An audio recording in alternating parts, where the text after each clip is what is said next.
గోదావరి పుష్కరాలకు శాశ్వత ప్రాతిపదికన ఏర్పాట్లు చేయాలని అధికారులకు దిశానిర్దేశం చేశారు.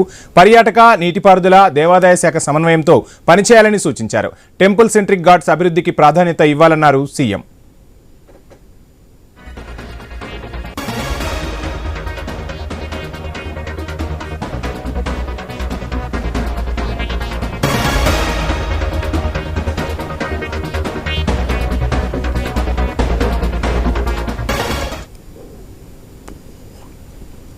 ఇక గోదావరి పరివాహక ప్రాంతంలో ప్రముఖ ఆలయాలను మొదటి ప్రాధాన్యతగా తీసుకుని శాశ్వత ఘాట్స్ నిర్మాణాలు చేపట్టేందుకు చర్యలు తీసుకోవాలని స్పష్టం చేశారు.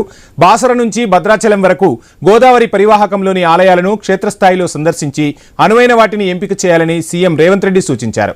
బాసర, కాళేశ్వరం, ధర్మపురి, భద్రాచలంతో పాటు ఇతర ప్రముఖ ఆలయాలను సందర్శించి జాబితాను సిద్ధం చేయాలని ఆదేశించారు.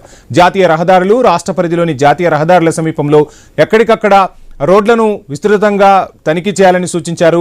భక్తులకు ఎటువంటి అసౌకర్యం కలగకుండా ఉండేలా చర్యలు తీసుకోవాలని చెప్పారు సీఎం. గోదావరి పరివాహక ఆలయాలకు ఎక్కువ ప్రాధాన్యత ఇవ్వాలని తేల్చి చెప్పారు. అలాగే రోడ్లు, ఇతర సౌకర్యాలను శాశ్వత ప్రాతిపదికన పనులు చేపట్టేలా ప్రణాళికలు సిద్ధం చేయాలని సూచించారు.